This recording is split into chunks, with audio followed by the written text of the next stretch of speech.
Well, yeah, I think in our interview, the last time I interviewed, and this was a long time ago, last I checked, Joe doesn't like me I'm not quite sure why, but he just doesn't like me at this point. But he had said in the interview that him and Biggie had a joint album together that never came out. That's crazy. And everyone I've talked to that were around Biggie during that time have all said this just isn't true. I mean, no such album exists. And if you think about it, if that album did exist, don't you think that those Biggie lyrics would have shown up on other songs? Fat Joe would have 100% put it out. Fat Joe has been, since COVID, he's been doing different things to stay relevant. And he's been doing a great job at it. You know, remember he had the live thing, and then he did Versus, and then he had a show on, what was the network? He had a show on the network recently. I don't know if it is stuck. I think that was he had a show on Tidal. Remember, he had a podcast on Tidal where he interviewed 6ix9ine, and then he had another show, and now he got so Fat Joe's always been doing things. Do you think the type of guy Fat Joe is, who always wants to be heard, would have a Biggie album that we never heard, lyrics we never heard, and we don't hear nothing? Yeah. Come on. Fat Joe is not the type of guy who could not have that put out there. That's cat, bro. He's lying. Yeah, I don't think that album exists. And at the end of the day, I respect Fat Joe. I'm not going to say nothing bad about him. He's a thorough guy. Like, some of the stuff he says really did happen. Fat Joe, I can see him honestly coming back and saying, yo, you know what? I spoke to the producer who actually produced it, engineered that. He said he never hit the record button, B.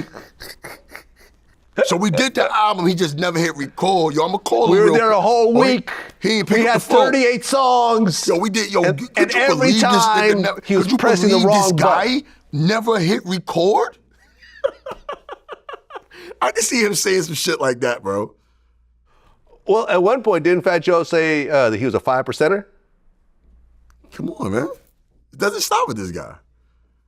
It doesn't stop with this guy. Ask him what's today's mathematics. Shout out to Lord Jamar. Yeah, right? Oh, shout out to Lord Jamar. Jamar follows me too. Oh, yeah. He follows Jamar, that's an actual 5%er. Yeah, oh, I know. I talked about him with Godfrey because I thought, first of all, what they fell out about was stupid to me. I didn't like that they fell out. The whole flat earth thing? No, it's because what happened was funny. It was funny. As a comedian, it was hilarious to me. I saw a skit in my head because I can't write this joke. Because flat earthers are very firm on their beliefs, you know, and Lord Jamar is a guy who you can't move him. He's an intelligent guy. You know what I'm saying? He seems like the dude, when he believes some shit, that's it.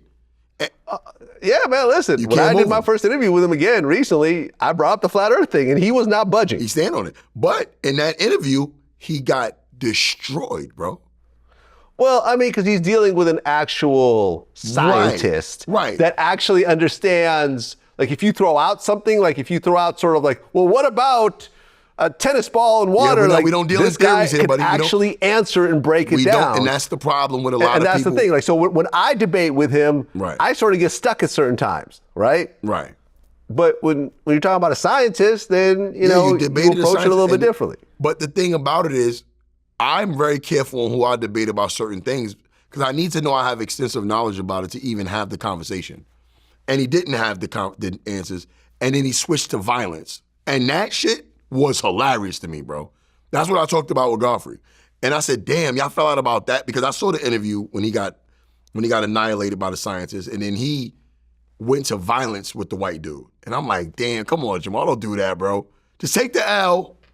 Take the L. You lost. Don't threaten to beat the dude up, bro. But the fact that he did that and went that route, I laughed my ass off, bro. Well, I think the problem was that I think Jamar asked Godfrey not to put it out. Right. And I think Godfrey agreed, but then Godfrey went and sent the actual studio footage to the guy who then put it out. And I think that sort of caused the friction because it's like, listen, if you're my man and I ask you to do something and you agree to do it, and then you turn around and do the exact opposite, then you've just kind of violated our trust and our friendship. But from my understanding, I think from it was a cross promotion thing. Like I think the footage that Godfrey had from the guy, I think it was always supposed to be going to the guy. Well, no.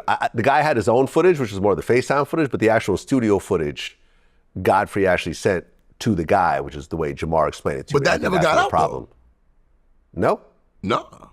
Okay, well then maybe I don't know. Listen, I didn't try to get too deep into that whole situation because at the time I wasn't rocking with either one of them. Right, you know what I'm saying? The back and forth that I saw online wasn't studio footage.